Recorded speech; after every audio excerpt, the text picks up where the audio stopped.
आज से 300 साल पहले साउथ एशिया में एक ऐसी हुकूमत की नींव डाली गई जिसने उस वक्त की बड़ी ताकतों के बीच अपना लोहा मनवाया। यहाँ तक कि उस दौर की ग्लोबल पावर ब्रिटिश एम्पायर भी इस हुकूमत से सीधे टकराने से हमेशा बचती रही। साउथ एशिया की यह हुकूमत एक ज़मींदारी गवर्नमेंट थी। यह हुकूमत मुबारकपुर ज़मींदारी के नाम से जानी जाती थी। दरअसल मुबारकपुर की इस हुकूमत की जब नींव पड़ रही थी तो उस वक्त मुग़ल सल्तनत बाहरी हमलों से हुए नुकसानात की वजह से अपने सर्वाइवल की लड़ाई लड़ रही थी। तो वहीं दूसरी तरफ बंगाल के नवाबों को हराने के बाद ब्रिटिश ईस्ट इंडिया कंपनी तेज़ी से इंडियन सब कॉन्टिनेंट की बाकी की भी ज़मीनों को ईस्ट इंडिया कंपनी में मिलाने का ख्वाब देख रही थी। और तीसरी तरफ वो लोकल ताकतें थीं जो नवाब, ज़मींदार, राजा और महाराजा इन नामों से जानी जाती थीं। ये लोग भी दूसरे हमलावरों से अपने बॉर्डर सिक्योर करने में जुटे हुए थे। बैटल ऑफ बक्सर की जीत और टीपू सुल्तान को सन 1799 में शहीद करने के बाद ब्रिटिशर्स अब तेज़ी से हिंद की बाकी छोटी बड़ी हुकूमतों को अपने अधीन करने के काम में लग गए। जो हुकूमतें आसानी से उनके अधीन नहीं होती थीं उन्हें जबरन गिरा दिया जाता था और उन जगहों पर एक ब्रिटिश एजेंट बैठा दिया जाता था। मुबारकपुर अपने वक्त की एक मुस्तहकम हुकूमत थी। इसको इंडियन सब कॉन्टिनेंट में सिटी ऑफ सिल्क के नाम से जाना जाता था।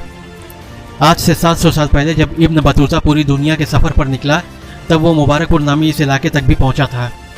उसने अपनी किताब में यहाँ तैयार होने वाले कपड़ों का जिक्र करते हुए बताया कि यहाँ तैयार होने वाले कपड़े दुनिया के सबसे फाइन क्वालिटी के कपड़े होते हैं। यहाँ के बुनकरों के हाथों तैयार किए गए कपड़े हिंदुस्तान समेत पूरी दुनिया में एक्सपोर्ट किए जाते थे।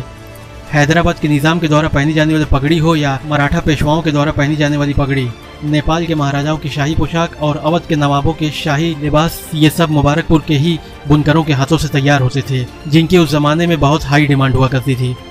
यहाँ तक कि बहुत से टेक्स्ट में इस जगह को शिराज मशरिक कहा गया है। शिराज ईरान का एक तारीखी शहर है। मुबारकपुर से नील का बिजनेस भी बड़े पैमाने पर होता था।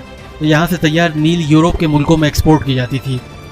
मुबारकपुर से होने वाली ग्लोबल ट्रेड के बारे में सुनकर हिंदुस्तान समेत दुनिया के कई मुल्कों के लोगों का इन इलाकों की तरफ माइग्रेशन शुरू हुआ। सन 1881 की एक रिपोर्ट के मुताबिक मुबारकपुर और उसके आसपास के इलाकों में कुल 65 कारखाने थे, जिसमें लगभग 2168 कारीगर संगी और गाल्टा जैसे कपड़ों का प्रोडक्शन करते थे, जिसकी एनुअल कीमत लगभग 3.5 लाख रुपए थी, जो कि उस ज़माने के हिसाब से काफ़ी बड़ी रकम थी। रियासतकालीन दौर में पूरे इंडियन सब कॉन्टिनेंट में हज़ारों ज़मींदारियों और रियासतों का दौर हुआ करता था। इन्हें नेटिव स्टेट्स कहा जाता था, जहाँ पर वहाँ के लोकल हुक्मरानों का रूल हुआ करता था। मुबारकपुर हुकूमत भी इन्हीं में से एक हुकूमत थी, जहाँ पर अरब नस्ल के हुक्मरानों का कंट्रोल था। ये लोग शेख ज़मींदार कहे जाते थे।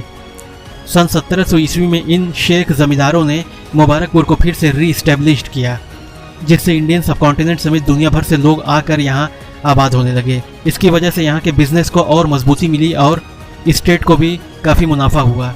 इंडियन सब कॉन्टिनेंट समेत नेपाल वगैरह के शाही घरानों के साथ बिजनेस की वजह से उन तमाम महाराजाओं और नवाबों का इन शेख ज़मींदारों को भारी सपोर्ट हासिल था।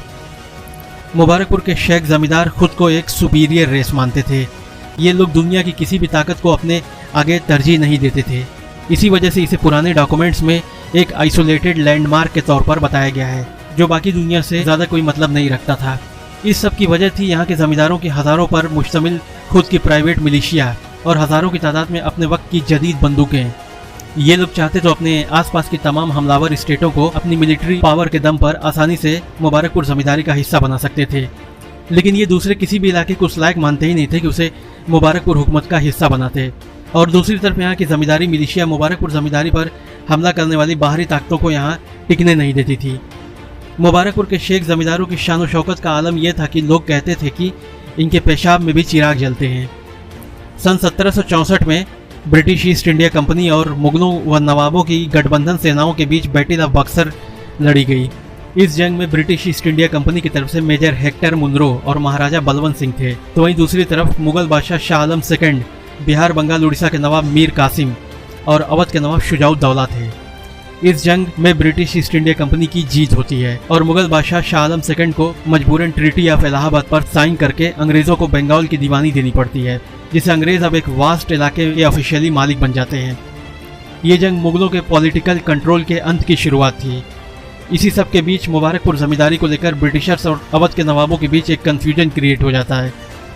ब्रिटिश समझते थे कि मुबारकपुर ज़मींदारी अवध के नवाबों के अंडर पड़ने वाली कोई स्टेट है, जबकि अवध के नवाब समझते थे कि यह इलाका शायद ब्रिटिश के अंडर आता होगा, जबकि मुबारकपुर के जमींदार इस सब से बेफिक्र आज़ाद अपनी हुकूमत चला रहे थे। और जब तक अंग्रेज़ों को इस बात की भनक लगी कि ये अभी ही एक इंडिपेंडेंट हुकूमत है, तब तक काफ़ी देर हो चुकी थी, क्योंकि तब तक यहाँ के जमींदारों ने 1700 बंदूकों सहित हज़ारों की मिलिशिया खड़ी कर ली थी। अंग्रेज़ ये बात अच्छी तरह से जानते थे कि अगर अब भी मुबारकपुर को ज़बरदस्ती ब्रिटिश ईस्ट इंडिया कंपनी का हिस्सा बनाने की कोशिश की तो यहाँ के ज़मींदार चुप नहीं बैठेंगे और नॉर्थ इंडिया में एक नई जंग का महास खुल जाएगा, क्योंकि यहाँ के ज़मींदार पहले से ही अंग्रेज़ों के खिलाफ तैयार थे। यहाँ के ज़मींदार अंग्रेज़ों की किसी भी पॉलिसी वगैरह पर कोई अमल नहीं करते थे और न ही अंग्रेज़ों को कोई खास तवज्जो देते थे। मुबारकपुर के ज़मींदारों की प्राइवेट मिलिशिया में उस वक्त बहुत सी नस्लों के सोल्जर्स काम करते थे, जैसे पठान, तुर्क, ईरानी और राजपूत व यादव वगैरह। इसके अलावा यहाँ वॉर लाइक पीपुल्स भी होते थे। जिन्हें नहीं पता कि वॉर लाइक पीपुल्स किन्हें कहा जाता है, उन्हें हम बता दें कि पुराने वक्तों में जो पावरफुल स्टेट्स या हुकूमतें हुआ करती थी, उनके अंडर वॉर लाइक ग्रुप्स काम करते थे। इस ग्रुप के लोग जंग लड़ने के लिए हर वक्त तैयार रहते थे और किसी भी हमलावर फौज को बड़ी आसानी से ध्वस्त कर डालते थे। तारीख में कुछ ऐसे ही वॉर लाइक ग्रुप्स गुजरे हैं जिनके अपने वक्तों में तूती बोलती थी, जैसे कदीम यूनान के स्पार्टन्स और ऑटोमन एम्पायर के लिए काम करने वाले जेनिसरीज। मुबारकपुर में सरदारी व्यवस्था भी काफ़ी सक्रिय थी। सरदार मुबारकपुर में उन्हें कहा जाता था जो जमींदारों के मार्फत अपॉइंट किए गए अधिकारी होते थे। जंगों के वक्त जमींदारी के अंडर पड़ने वाले सुदूर इलाकों से मिलिशिया को ऑर्गेनाइज करने में इनका अहम रोल होता था। सन 1757 में बैटल ऑफ प्लासी और 1764 में बैटल ऑफ बक्सर को जीत लेने के बाद अंग्रेज़ अब जहां तेज़ी से इंडियन सबकॉन्टिनेंट के बाकी इलाकों पर कब्जा करने में बिजी थे, तो वहीं बिहार और पूर्वी उत्तर प्रदेश, जिसे पूर्वांचल भी कहा जाता है, यहाँ के जमींदार काफ़ी पावरफुल हो चुके थे, क्योंकि बक्सर की जंग में बंगाल के नवाबों की शिकस्त के बाद बिहार के जमींदार बहुत हद तक इंडिपेंडेंट हो चुके थे और अंग्रेज़ों को टैक्स वगैरह भी नहीं दे रहे थे। और बहुत से जमींदार खुद की प्राइवेट आर्मीज खड़ी करके एक दूसरे से इलाके छीनकर अपनी जमींदारियों को और बड़ा बनाने में लगे हुए थे। इसी कड़ी में बिहार और पूर्वांचल के ये जमींदार अपनी अपनी फौजें लेकर मुबारकपुर जमींदारी पर भी हमलावर होते रहते थे, ताकि यहाँ के इंटरनेशनल सिल्क ट्रेड के कुछ हिस्सों पर इनका भी डोमिनेंस हो सके। लेकिन मुबारकपुर के शेख जमींदारों की हथियारबंद मिलिशिया इन सभी हमलों को बड़ी आसानी से नाकाम बना देती थी।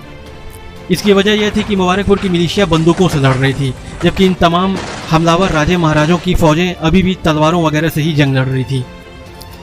मुबारकपुर पर बाहरी हमलों का सिलसिला 2 सदियों तक जारी रहा, यानी 18th और 19th सेंचुरी तक। यहाँ तक कि सन 1888 में मुबारकपुर की हिस्ट्री लिखने वाले मोहम्मद अली हसन अपनी किताब में लिखते हैं कि इन 2 सदियों के दौरान मुबारकपुर इन तमाम ताकतों के बीच एक चीफ बैटल फील्ड और मेन बैटल अरीना बना रहा। लेकिन इस सब के बावजूद मुबारकपुर जमींदारी फोर्सेस ने इन सभी हमलों को नाकाम किया और यहाँ किसी भी बाहरी ताकत को खड़े नहीं होने दिया। मुबारकपुर को बाहरी हमलों से बचाने के लिए यहाँ के जमींदारों ने पूरे शहर को चारों तरफ से दीवारों से घेरवा रखा था। इन दीवारों के आसपास बंदूकों से लैस जमींदारी फोर्सेस तैनात रहती थीं। इसीलिए इस जगह को बहुत से टेक्स्ट में वॉल्ड सिटी और सिटाडेल कहा गया है, जिसका मतलब होता है दुर्ग या गढ़। सन 1764 में बक्सर की जंग हारने के बाद अवध के नवाबों को अब यह रियलाइज होने लग गया था कि अंग्रेज आज नहीं तो कल अवध पर भी जरूर चढ़ाई करेंगे। इसीलिए अब उन्हें अपने बेशकीमती खजानों की चिंता सताने लगी थी, क्योंकि नवाब नहीं चाहते थे कि उनके खजाने अंग्रेजों के हाथ लगे। इसी सब गहमा गहमी के बीच अवध के नवाबों को मुबारकपुर जमींदारी के बारे में पता चलता है कि यह हुकूमत अभी भी अंग्रेजों के नियंत्रण से बाहर है। इसके बाद लखनऊ के नवाबों ने मुबारकपुर के जमींदारों से संपर्क किया और अपने खजानों को किसी महफूज ठिकाने पर छिपाने की अपील की। मुबारकपुर के जमींदारों ने अवध के नवाबों की इस अपील को मंजूर कर लिया, क्योंकि मुबारकपुर के शेख जमींदारों के लखनऊ के शिया नवाबों से पहले से ही बहुत गहरे ताल्लुकात थे। इसी ताल्लुकात के चलते अवध के नवाबों के द्वारा भेजे गए कई 100 शिया परिवारों को मुबारकपुर के शेख जमींदारों ने अपनी स्टेट में आबाद करवाया। तो लिहाजा मुबारकपुर के जमींदारों ने मुबारकपुर के एक मशहूर हिंदू महाजन रिखई लाल अग्रवाल की मदद से नवाबों के इस खजाने को हमेशा के लिए एक महफूज ठिकाने पर गड़वा दिया, जो कभी अंग्रेजों के हाथ नहीं लग सका। आइए मुबारकपुर के शेख जमींदारों के शजराए नसब पर थोड़ी सी बात कर लेते हैं कि आखिर ये कौन लोग थे। मुबारकपुर के ये शेख जमींदारान दरअसल मदीना के अंसार सहाबाओं की औलाद थे। ये लोग मदीना के किसी शेख दाराम नामी शख्स की नस्ल से थे, लेकिन इनकी जड़ें सिर्फ यहीं से नहीं शुरू होती हैं, बल्कि थोड़ा और पीछे जाने पर इनकी नस्लें कदीम यमन और पूर्वी अफ्रीका पर 1500 साल तक बादशाहत करने वाले सैबियन बादशाहों से जाकर मिलती है, जिन्हें किंगडम ऑफ शेबा या सैबियन किंगडम के नाम से जाना जाता था। ये वही तारीखी किंगडम है जिसमें शेबा की रानी बिल्किस यमन की हुक्मरां गुजरी हैं। क्वीन बिल्किस, जिसे क्वीन ऑफ शेबा भी कहते हैं, ये रानी 10वीं सदी कब्ल मसीह में यमन और पूर्वी अफ्रीका पर हुक्मरानी किया करती थी। इनका जिक्र Bible, Quran, Ethiopian book of king Kebra Nagast और अरामाइक बुक तर्गुम शेनी में भी मिलता है। किंगडम ऑफ शेबा की राजधानी मारिब नामी शहर हुआ करता था, जो यमन की मौजूदा कैपिटल सना से 175 किलोमीटर की दूरी पर है। यहीं पर एंशियंट यमन का सबसे बड़ा इंजीनियरिंग मार्वल मारिब डैम मौजूद था, जो उस जमाने में दुनिया के लिए एक इंजीनियरिंग वंडर माना जाता था। इस डैम को इन्हीं सैबियंस ने सन 1750 से 1700 कब्ल मसीह के बीच तामीर किया था। किंगडम ऑफ शेबा अपने वक्त की एक ताकतवर और अमीर हुकूमत थी। रोम और यूनान की कदीम तहजीबें भी इनके आगे बेबस थी। बाबल मंदब, जो पूरब और पश्चिम के व्यापारियों के बीच एक चैनल समझा जाता था, वो हज़ारों सालों तक इन सैबियन बादशाहों के कंट्रोल में रहा। ये वो रास्ता था जिससे ईस्ट और वेस्ट के व्यापारियों का गुजरना होता था। जैसे चाइना, इंडिया और इंडोनेशिया के व्यापारी इसी रास्ते से होकर रोम और मिस्र की तरफ अपने सामानों को बेचने जाया करते थे, तो वहीं रोम और मिस्र और बाकी मुल्कों के लोग भी इसी रास्ते से होकर चाइना, इंडिया और इंडोनेशिया के बाज़ारों में अपने सामानों को बेचने के लिए जाया करते थे। इस वजह से इन सभी मुल्कों के व्यापारियों किंगडम ऑफ शेबा के बादशाहों को टैक्स देना पड़ता था, जिसकी वजह से किंगडम ऑफ शेबा को बेतहाशा आमदनी होती थी। इस सब को देखते हुए इस रूट पर कब्जा करने के लिए सन 25 कब्ल मसीह में रोमन शहंशाह ऑगस्टस ने मिस्र के रोमन गवर्नर एलियस गैलस को एक बड़ी फौज लेकर भेजा। एलियस गैलस ने इस फौजी मुहिम में एक नेबेतियन गाइड को अपने साथ ले लिया, जिसका नाम सिलायोस था। सिलायोस अरब के दुर्गम रास्तों से बहुत अच्छी तरह से वाकिफ था, लेकिन सिलायोस जानबूझकर पूरी रोमन आर्मी को गलत रास्तों से यमन की ओर ले गया। मुश्किल भरे रास्तों से होते हुए जब रोमन आर्मी सैबियन कैपिटल मारिब तक पहुंची, तब तक फौज इस काबिल ही नहीं रह गई थी कि वो यमनियों से लड़ सके, क्योंकि रास्ते में पानी की कमी और थकान की वजह से पूरी रोमन आर्मी डिहाइड्रेशन की शिकार हो गई थी। लिहाजा मारिब पहुंचते ही पहले से तैयार सैबियन किंगडम की फौजों ने रोमन आर्मी पर हमला कर दिया। यह हमला इतना अचानक किया गया कि रोमन आर्मी को संभलने तक का मौका नहीं मिला, और रोमन गवर्नर एलियस गैलस अपनी बची हुई रोमन आर्मी के साथ इजिप्ट की तरफ रवाना हो गया। बाद में इस हार का जिम्मेदार सिलायोस नामी उसी नेबेतियन गाइड को ठहराया गया, जो रोमन्स के साथ इस मुहिम में शामिल था। रोमन्स का मानना था कि नेबेतियन गाइड यमनियों से मिला हुआ था और वो यमनियों का ही एक जासूस था। रोमन्स की ये शिकस्त उस दौर में हुई थी जब रोमन एम्पायर अपने उरूज पर थी। रोमन्स ने इस मुहिम को डिजास्टर्स एक्सपेडिशन यानी विनाशकारी अभियान का नाम दिया था। उस वक्त किंगडम ऑफ शेबा पर जो बादशाह हुकूमत कर रहा था उसका नाम एलासरोस था। किंगडम ऑफ शेबा के बादशाहों को मुकर्रिब कहा जाता था, जिसका मतलब था किंग ऑफ द किंग्स या प्रीस्ट किंग, यानी बादशाहों के बादशाह या पुरोहित राजा। रोमन्स यमन को अरेबिया फेलिक्स कहा करते थे, जिसका मतलब होता है खुशहाल अरेबिया। यमन के ये सैबियन बादशाह बेसिकली साम्युल नस्ल लोग थे, जिन्होंने किसी ज़माने में शुमाली अरब से जुनूबी अरब की तरफ हिजरत की और आज के मौजूदा यमन में सामी तहजीब की बुनियाद रखी। इन्हें अरब अल आरेबा और कहतानी अरब कहा जाता था, जिसका मतलब होता है प्योर और ओरिजिनल अरब। इसके अलावा इन्हें सामी भी कहा जाता है। सामी उन्हें कहा जाता है जो हज़रत नूह अलैहिस्सलाम के सबसे बड़े बेटे साम बिन नूह की औलाद से हैं। इन्हें अंग्रेज़ी में सेमेटिक रेसेस कहा जाता है। इन्हीं से अरब और यहूदी नस्लें वजूद में आईं। यह लोग इस्लाम में गुजरे दो पैगम्बरों हज़रत सालेह अलैहिस्सलाम और हज़रत हूद अलैहिस्सलाम के डायरेक्ट वंशजों में से हैं। दरअसल यमन की इन सेमेटिक नस्लों का ताल्लुक दुनिया की पहली documented civilisation ancient Mesopotamia civilisation से है। Yarub bin Yashjub bin Qahtan kingdom of Sheba का वो पहला बादशाह था जिसने एंटायर साउथ अरेबिया को यूनाइट किया और पूरे अरेबिया का सबसे ग्रेटेस्ट बादशाह बना। मदीने के अंसार के तौर पर इन यमनी अरबों ने कई बड़ी जंगों में हिस्सा लिया, जैसे कि इस्लाम की पहली जंग जंग बद्र, जंग यरमौक, जंग कादसिया और यहाँ तक कि जंग करबला भी। अंसार एक अरबी लफ्ज़ है जिसका मतलब मददगार और जंगों में विक्ट्री दिलवाने वाला होता है। रशीदुन खिलाफत, उमैयद खिलाफत और अब्बासी खिलाफत जैसी खिलाफतों में यह अंसार बड़े बड़े ओहदों पर विराजमान रहे। यहाँ तक कि यूरोप के स्पेन पर हुकूमत करने वाली जो आखिरी डायनेस्टी थी वो लोग भी इन्हीं मदीना के अंसार साहबाओं की औलाद में से थे, जिन्हें नसरिड डायनेस्टी ऑफ ग्रेनेडा के नाम से जाना जाता है। इस डायनेस्टी ने सन 1232 से 1492 ईस्वी तक स्पेन पर हुकूमत की थी। सन 1330 ईस्वी में स्पेन में होने वाली जंग स्किर्मिश ऑफ तेबा में इसी नसरिड डायनेस्टी के सुल्तान ने स्कॉटलैंड के बादशाह रॉबर्ट द ब्रूस के जनरल जेम्स डगलस और कैस्टाइल के बादशाह अल्फांसो 11 की फौजों को अकेले बिना किसी बाहरी मदद के इबरतनाक शिकस्त दी थी। यहाँ तक कि इस जंग में स्कॉटलैंड के जनरल जेम्स डगलस को अपनी जान तक गंवानी पड़ी थी। यूरोप आज भी उस दिन को ब्लैक डे के तौर पर याद करता है। तो यह रहा मुबारकपुर के शेख जमींदारों का बैकग्राउंड, जिसे यहाँ एक्सप्लेन करना बहुत ज़रूरी था, क्योंकि बिना इसे एक्सप्लेन किए इनकी हिस्ट्री पूरी हो ही नहीं सकती थी। आपको यह जानकर हैरानी होगी कि मुबारकपुर में छोटी बड़ी कई सौ सुरंगों का पूरा एक जाल बिछा हुआ है। यह सभी पक्की सुरंगें हैं। इन सुरंगों की तामीर आज से 225 साल पहले की गई थी। ये सुरंगें इस इलाके पर सैकड़ों सालों तक होने वाले बाहरी हमलों से निपटने और खुफिया संदेशों को एक जगह से दूसरी जगह तक पहुंचाने के लिए बनाई गई थी। इन्हीं खुफिया सुरंगों का इस्तेमाल करके मुबारकपुर की जमींदारी मिलिशिया फोर्सेस हमलावर राजे महाराजों की फौजों को घेर कर पसपा कर देती थी।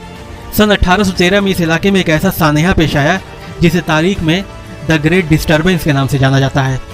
सन 1813 में इस इलाके में एक ऐसा रक्त चरित्र हुआ जिसमें समूचा मुबारकपुर 9 दिनों और 9 रातों तक जलता रहा। काजी अतहर मुबारकपुरी की किताबों पर अगर गौर करें तो इस रक्त चरित्र में 325 लोगों की हलाकत हुई थी।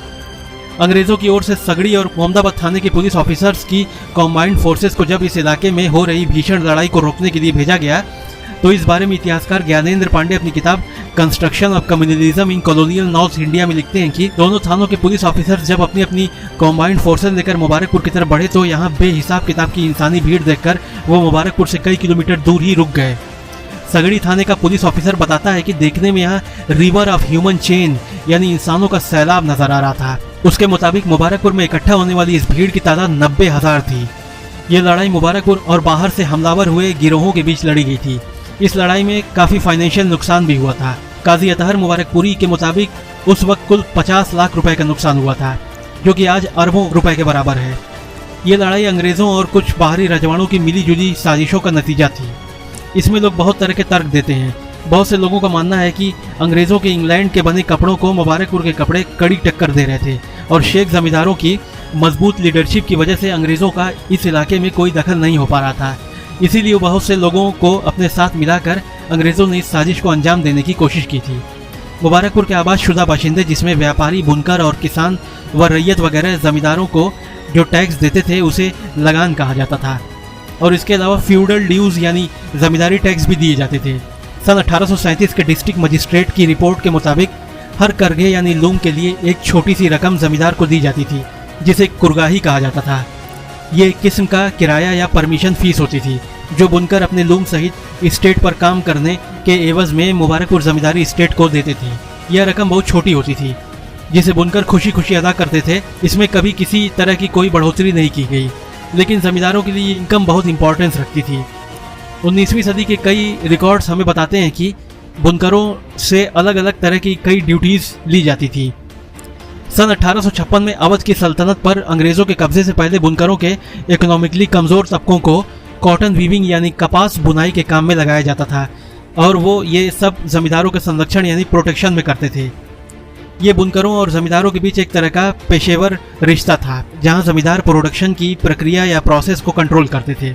ये रिवाज न सिर्फ आर्थिक बल्कि सामाजिक तौर पर भी ज़रूरी था, क्योंकि ये सिस्टम ये पक्का करता था कि बुनकरों के इकोनॉमिकली कमजोर तबकों को भी काम लगातार मिलता रहे। सन 1860 के वाजिबुल अर्ज यानी कस्टमरी राइट द सवेस में लिखा है कि आजमगढ़ के हर आसामी को जमींदारों को ऑब्लिगेटरी टैक्स देना होता था। मुबारकपुर के बुनकरों को 3 पैसे पर लूम कुरगाही टैक्स के तौर पर देना होता था। लूम टैक्स के अलावा आसामियों को प्रजावट टैक्स भी देना होता था। ये आसामी जमींदार को लगान के अलावा छोटी छोटी सर्विसेज और फीस वगैरह भी देते थे।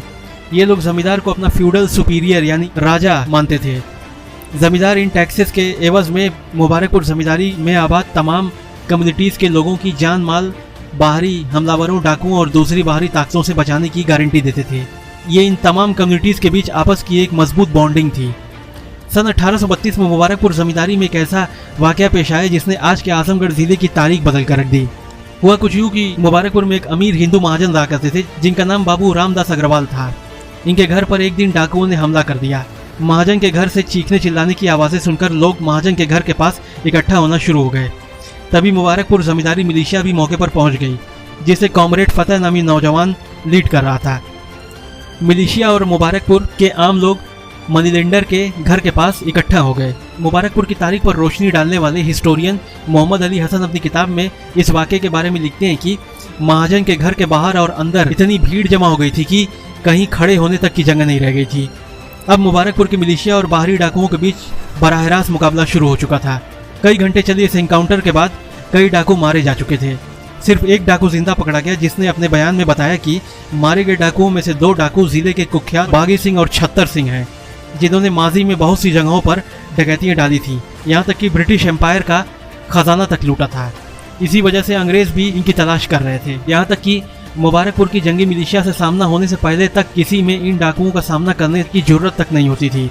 इस घटना का ऐसा असर पड़ा कि आज का आजमगढ़ जिला, जो तब गोरखपुर का एक कस्बा हुआ करता था, उसे अंग्रेजों को अलग करके एक नए जिले के तौर पर मान्यता देनी पड़ी, क्योंकि सन 1801 में अंग्रेजों ने आज के आजमगढ़ को ब्रिटिश साम्राज्य के मातहत करके गोरखपुर से जोड़ दिया था। लेकिन मुबारकपुर इन सब से अलग, जो कि एक जमींदारी हुकूमत थी, उस पर अंग्रेजों का कोई बस नहीं चल सका था, क्योंकि तब तक मुबारकपुर जमींदारी 1700 राइफल्स और हजारों पर मुश्तमिल मिलिशिया आर्मी खड़ी कर चुकी थी। और अंग्रेज ये बात अच्छी तरह से जानते थे कि अगर इतने के बाद इस पर ज़बरदस्ती कब्जा करने की कोशिश की तो इस इलाके में एक नई जंग शुरू हो जाएगी, जिसे कंट्रोल कर पाना ना के बराबर होगा। आप इसी से अंदाज़ा लगा सकते हैं कि ब्रिटिश इंडिया में लोकल राजाओं और नवाबों को बंदूकें और फौज रखने की परमिशन नहीं होती थी, और अगर कोई राजा या नवाब बंदूकें रखना भी चाहता था तो उसे बस गिनी चुनी बंदूकें रखने की इजाज़त थी, और उसे अंग्रेज़ों को इस बात की श्योरिटी देनी होती थी कि वो इन बंदूकों का इस्तेमाल ब्रिटिश हुकूमत के खिलाफ नहीं करेगा। लेकिन इसके बावजूद मुबारकपुर के जमींदार बंदूकें भी इस्तेमाल कर रहे थे और मिलिशिया का भी बड़े पैमाने पर इस्तेमाल कर रहे थे।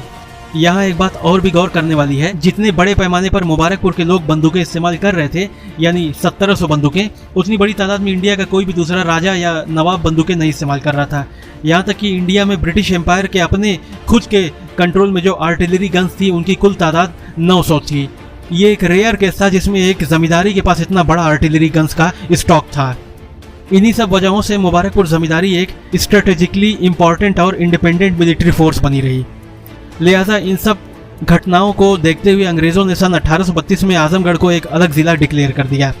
सन 1813 के मुबारकपुर के द ग्रेट डिस्टर्बेंस की ही तरह सन 1844 में भी उसी तरह एक घटना मुबारकपुर में घटी, जिसमें बहुत से लोगों की हलाकतें हुई और बड़े पैमाने पर आगजनी की घटनाएं भी हुई। स्कॉटलैंड और स्कैंडिनेवियन मुल्क, जिसमें स्वीडन, नॉर्वे, डेनमार्क वगैरह मुल्क आते हैं, वहाँ किसी भी मुद्दे पर चर्चा करने या किसी इमरजेंसी की सूरत में एक गैदरिंग प्रैक्टिस हुआ करती थी, जिसमें एक तेज और भरोसेमंद मैसेंजर धर्मपट्री नाम के कागज पर लिखा हुआ एक मिस्टीरियस संदेश लेकर तेजी से एक गांव से दूसरे गांव और एक शहर से दूसरे शहर दौड़ता चला जाता था। वह तब तक दौड़ता चला जाता था जब तक कि पूरी कंट्री को यह संदेश ना मिल जाए। इस मैसेज में किसी खास जगह पर एक साथ एक ही टाइम पर इकट्ठा होने के बारे में लिखा होता था। इस वजह से बहुत सी कम वक्त में हजारों लाखों लोग उस जगह पर इकट्ठा हो जाते थे जिस जगह के बारे में धर्मपट्री नामी उस कागज पर लिखा होता था। मुबारकपुर का इतिहास लिखने वाले इतिहासकार बताते हैं कि मुबारकपुर में भी ये गैदरिंग प्रैक्टिस की जाती थी। इसी वजह से सन 1842 वाले वाकये में सिर्फ 15 मिनट में ही हजारों लोग इकट्ठा हो गए थे। 19वीं सदी के मध्य में मुबारकपुर में मरियम नामी एक औरत का जिक्र मिलता है, जो कि एक लोकल नेता के तौर पर जानी जाती थी। बताते हैं कि उस दौर की दूसरी औरतों के बरक्स मरियम नामी ये औरत उस इलाके में काफ़ी असर व रसूख रखती थी। इसकी एक पुकार पर सैकड़ों लोग इकट्ठा हो जाते थे। बताते हैं कि मरियम को मुबारकपुर के शेख जमींदारों का सपोर्ट हासिल था। यही वजह थी कि मरियम अक्सर समाज के लोगों को शेख जमींदारों की इज्जत का वास्ता दिया करती थी। मरियम नामी ये औरत मुबारकपुर के पूरा दीवान नामी मोहल्ले के कुरैशी समाज से बिलोंग करती थी। इस औरत का इतिहास सन 1842 के आसपास मिलता है। सन 1832 की ही तरह सन 1850 में एक बार फिर बाहरी डाकुओं ने एक अमीर मनी लेंडर के घर पर धावा बोला, लेकिन इस बार पहले से तैयार मिलिशिया और शहरवासियों ने डाकुओं पर हमला बोल दिया। अचानक वो इस हमले से हड़बड़ाए डाकू भाग खड़े हुए। मिलिशिया और मुबारकपुर के लोगों ने डाकुओं का कई किलोमीटर तक पीछा किया। आजमगढ़ के कुछ पावरफुल नोबल्स, जिसमें मुबारकपुर के शेख जमींदार भी शामिल थे, इन्होंने और नवाबीन अवध, राजा बनारस और फर्रुखाबाद के बंगश पठानों ने मिलकर एक मजबूत अलायंस यानी गठबंधन बना रखा था। बंगश पठानों ने तो एक वक्त में जौनपुर तक अपनी ताकत बढ़ा ली थी, लेकिन फिर अवध के नवाबों और बंगश पठानों के बीच कुछ समझौते वगैरह हुए, जिसके बाद बंगश पठान अपनी टेरिटरीज में वापस लौट गए। ऐसा इसलिए हुआ क्योंकि इन इलाकों की तरफ अवध के नवाबों की अच्छी खासी पकड़ थी और दिल्ली के मुगल बादशाहों का भी उन्हें सपोर्ट हासिल था। मुबारकपुर के शेख जमींदारों का न सिर्फ अवध के नवाबों, बनारस के राजाओं और बंगश पठानों के साथ गठबंधन था, बल्कि नेपाल के शाह डायनेस्टी के महाराजाओं के साथ भी इनके अलायंसेस थे। सन 1857 में बाहरी डाकुओं ने एक बार फिर मुबारकपुर के महाजनों को लूटने की धमकी दी। हुआ कुछ यूं कि मुबारकपुर से कुछ किलोमीटर दूरी पर एक मुस्लिम जमींदार रहा करता था, जिसके अंडर डाकुओं की 4000 की फौज हुआ करती थी। उसने एक दिन एक लेटर के जरिए मुबारकपुर के एक जमींदार शेख गदा हुसैन और बुनकरों के नेता बख्श महतर को आगाह किया कि उसका इरादा मुबारकपुर के महाजनों को लूटने का है। ये एक बड़ी धमकी थी जो मुबारकपुर के लोगों के अगेंस्ट थी। इस लेटर के मिलने के बाद मुबारकपुर के लोगों को काफी गुस्सा आया। मुबारकपुर के लोगों ने डाकुओं के लीडर की इस धमकी को सीधा चैलेंज किया और कहा कि तुझ कमजाद की इतनी हिम्मत कैसे हुई कि जो तूने मुबारकपुर के नोबेल यानी महान जमींदारों और उनके सहयोगियों को चैलेंज किया, और साफ लफ्जों में कह दिया कि अगर तुम या तुम्हारे गिरोह के लोग मुबारकपुर में लूटपाट करने की नीयत से आए तो तुम्हें इसका खामियाजा भुगतना पड़ेगा। मुबारकपुर के लोगों ने डाकुओं के उस लीडर को और भी स्ट्रॉन्ग जवाब देते हुए आगे बोला कि अगर तुम्हारी जुबान से दोबारा ऐसी धमकी निकली तो तुम्हें अपने इलाकों की सुरक्षा के लिए तैयार रहना चाहिए, क्योंकि फिर इसके बाद तुमसे मैदानी जंग में मुलाकात होगी और फिर देखेंगे कि कौन ज्यादा पावरफुल है। इसके बाद उस जमींदार यानी डाकुओं के लीडर ने मुबारकपुर के लोगों के नाम एक और संदेश भेजा, जो शायद उसकी एक चाल थी, जिसमें उसने कहा कि मुबारकपुर के पंजे शरीफ और राजा साहिब यानी राजा मुबारक शाह के मज़ार पर चढ़ावा चढ़ाने के लिए आना चाहता है। उसने कहा कि ये काम वो बिना हथियार के 4-5 लोगों के साथ करेगा। इसके बाद मुबारकपुर के लोगों ने जवाब दिया कि अगर तुम बिना हथियारों के आते हो तो ठीक है, आओ और अपने रिलीजियस काम को निपटाओ और वापस चले जाओ। अगर किसी भी तरह से ज़्यादा लोग आए या उनके पास हथियार हुए तो हम तुम्हें न्यास में बंटने वाली उस मिठाई की तरह ट्रीट करेंगे जो बढ़ती जाएगी और लोग खाते जाएंगे, क्योंकि हमारी 1700 गन्स और 9 मॉन्ट्स ऑफ गन पाउडर और गोलियां बिल्कुल तैयार हैं। इस खतों किताबत के बाद डाकुओं की ओर से फिर कोई रिस्पांस नहीं आया। इसी बीच सन 1857 में अंग्रेज़ों के खिलाफ पूरे हिंदुस्तान में जंग आज़ादी का बिगुल बज जाता है। मुगल शहंशाह बहादुर शाह जफर के नाम से उनके पोते फिरोज शाह बहादुर देहलवी ने एक प्रोक्लेमेशन जारी किया, जिसका नाम द आजमगढ़ प्रोक्लेमेशन यानी ऐलान आजमगढ़ रखा। अब यहाँ ये भी जान लेते हैं कि इस प्रोक्लेमेशन में किन किन तबकों से क्या क्या अपील की गई थी। सबसे पहले इसमें जिक्र आता है जमींदारों का। इसमें जमींदारों से कहा गया, सुनो ए हिंदुस्तान के मालिक और जमींदार, क्या तुम्हें याद नहीं कि उन्होंने यानी अंग्रेज़ों ने तुम्हारी जमींदारियाँ छीन कर तुम्हें उनके अधीन कर दिया है? क्या तुम्हारी आंखें अब भी नहीं खुली? तुम्हारी वो इज्जत और शान जो तुम्हारे बाप दादाओं ने खून बहाकर हासिल की थी आज तुमसे छीनी जा रही है। क्या तुम इस अपमान को बर्दाश्त करोगे? उठो, अपनी ज़मीन और अपनी हुकूमत वापस लेने के लिए तलवार उठाओ। बहादुर शाह जफर का परचम तुम्हारे लिए।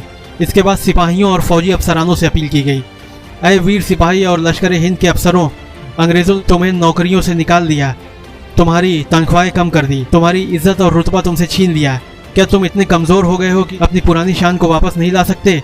आज वक्त है कि फिर तुम अपनी तलवारें तेज करो और अंग्रेज़ों की गुलामी तोड़ दो। बहादुर शाह जफर तुम्हें पुकारता है। इसके बाद उलमाए इस्लाम के नाम अपील की गई कि ए दीन के सिपाही, तुमने देखा कि कैसे अंग्रेज़ों ने मजहबी इदारे बंद कर दिए, शरिया के कानून बदाखलत की और इस्लाम की आज़ादी को छीन लिया। क्या तुम इस जुल्म को सहोगे? नहीं। अब वक्त आ गया है कि तुम दीन इस्लाम की हिफाजत के लिए बहादुर शाह जफर के परचम के नीचे जमा हो जाओ और जंग करो। इसके बाद हिंदू पंडितों के नाम अपील की गई, अय हिंदू धर्म के रक्षकों, क्या तुम्हें याद है कि अंग्रेज़ों ने कैसे तुम्हारे मंदिरों की बेइज्जती की? क्या तुम भूल गए कि कैसे उन्होंने तुम्हारी पूजा और तुम्हारे त्यौहार बंद करने की कोशिश की?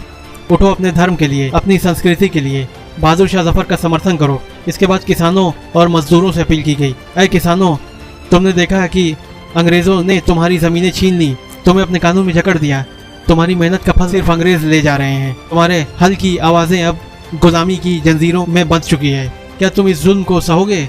अपने हाथों की मेहनत और अधिकारों को बचाने के लिए जंग करो। बहादुर शाह जफर तुम्हें पुकार रहा है। इसके बाद व्यापारी और सौदागरों से अपील की गई, ऐ सौदागरों, तुमने देखा कि कैसे ईस्ट इंडिया कंपनी ने तुम्हारा व्यापार तबाह कर दिया, तुम्हारी फैक्ट्रियां बंद हो गई, तुम्हारे हाथों से बनाए गए कपड़े अब बाजारों में नहीं बिकते। क्या तुम अब भी चुप रहोगे? उठो, अपने व्यापार और अपनी रोजी रोटी के लिए बहादुर शाह जफर का साथ दो। अब सवाल ये उठता है कि आखिर इस प्रोक्लेमेशन का नाम आजमगढ़ प्रोक्लेमेशन क्यों रखा गया? तो इसका उत्तर ये है कि 25 अगस्त 1857 को जब ये प्रोक्लेमेशन जारी किया जा रहा था, उस वक्त आजमगढ़ अंग्रेज़ों के कब्जे से आज़ाद हो चुका था, क्योंकि यहाँ बहुत बड़े स्तर पर विद्रोह हो रहा था। यहाँ के लोकल जमींदार और सिपाही अंग्रेज़ों के खिलाफ खड़े हो गए थे।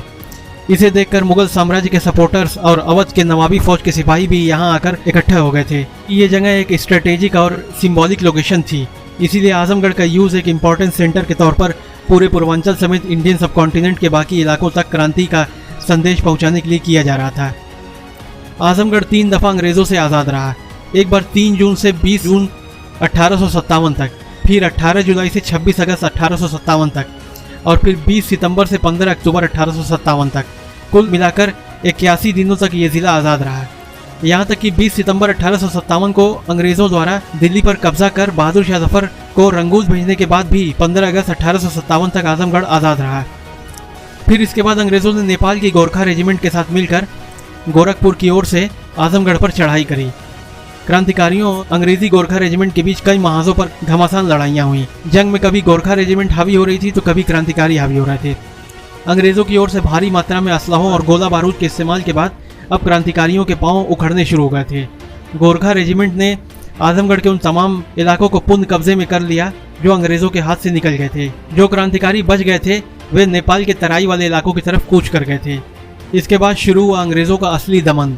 आजमगढ़ के वो तमाम गांव और कस्बे जिन्होंने क्रांतिकारियों का जरा भी साथ दिया था, वहां के बाशिंदों को अंग्रेजों द्वारा बेरहमी से मौत के घाट उतार दिया गया और तमाम गांवों और कस्बों को भी जलाकर राख कर दिया गया।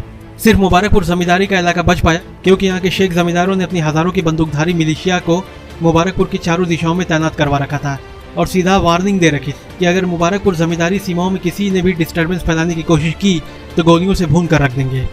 अंग्रेजों को भली भांति पता था कि इधर घुसने का मतलब है कि एक नई जंग का महाज खुल जाएगा, इसीलिए अंग्रेजों ने मुबारकपुर का रुख नहीं किया।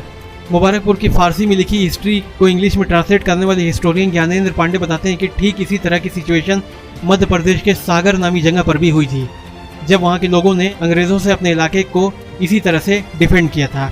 इस सब के बावजूद भी सन 1857 में आजमगढ़ के अंग्रेज मजिस्ट्रेट मिस्टर हॉर्न ने अपनी एक रिपोर्ट में मुबारकपुर की तारीफ करते हुए लिखा कि यहाँ क्राइम बिल्कुल ना के बराबर और सड़कें बिल्कुल सुरक्षित हैं, और इसका पूरा क्रेडिट अंग्रेज मजिस्ट्रेट ने यहाँ के जमींदारों और सरदारों को दिया।